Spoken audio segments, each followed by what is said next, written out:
Good day. Greetings and salutations. I'm very, very sorry that I could not be with you in person, but I have some other engagements which are taking up my time.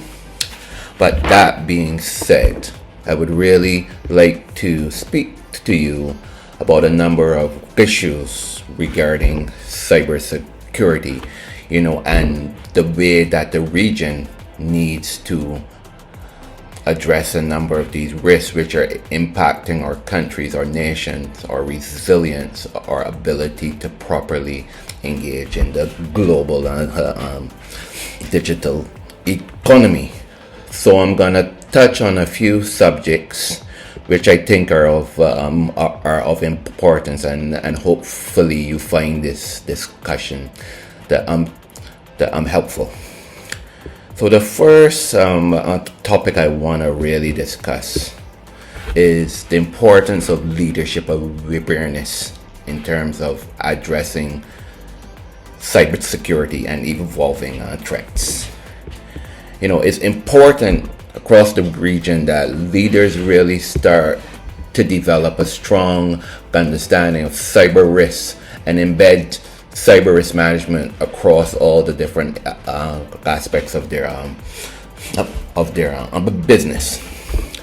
I think what's important first and foremost is to view cybersecurity as a strategic risk. It's not a technology risk, it's not an IT risk, it's a strategic risk. It's pervasive across all aspects of the business in terms of HR, in terms of technology, of course, in terms of mergers and acquisitions, in terms of compliance and regulations from a legal perspective.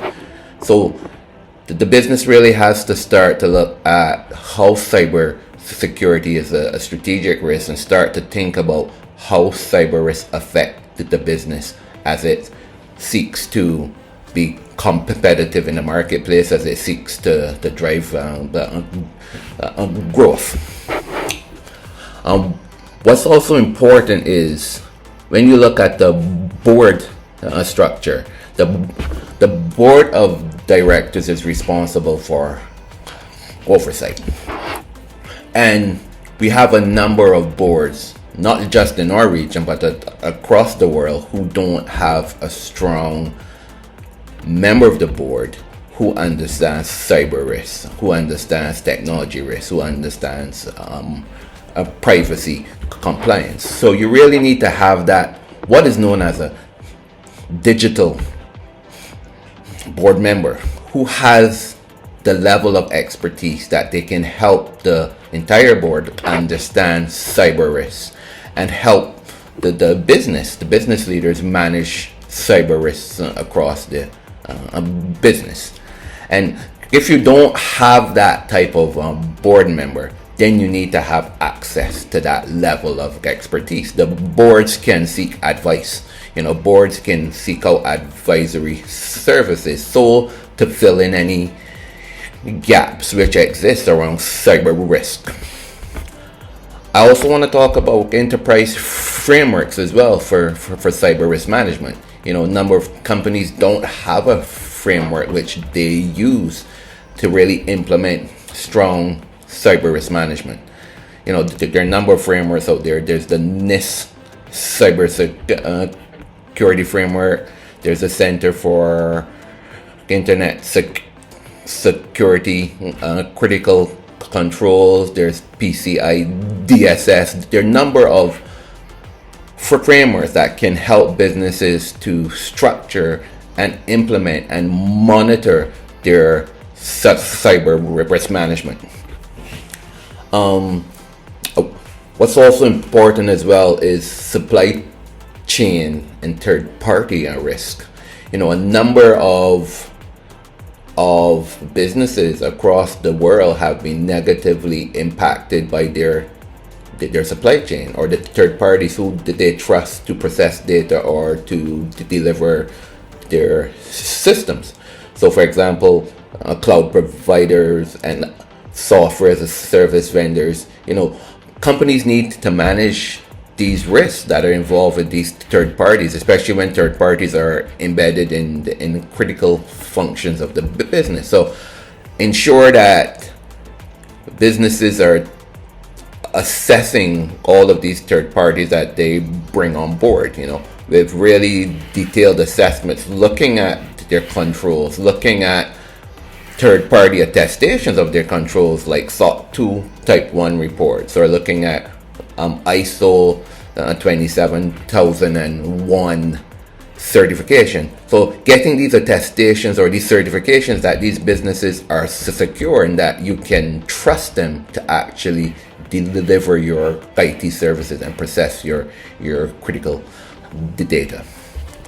Want to touch quickly as well on incident response.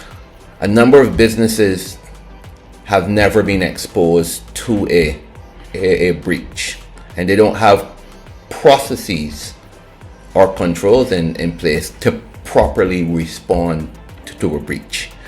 So incident response is critically important. So having your incident response plan, your incident response procedures, but not just that, you have to do tests, regular tests, and build that memory muscle within the business in terms of how to effectively respond to cyber attack. So this is like we're running cyber attack tabletop exercises or simulations which replicate a cyber attack and help people to respond to this type of attack in a low stress and learning environment where they can exchange with their peers.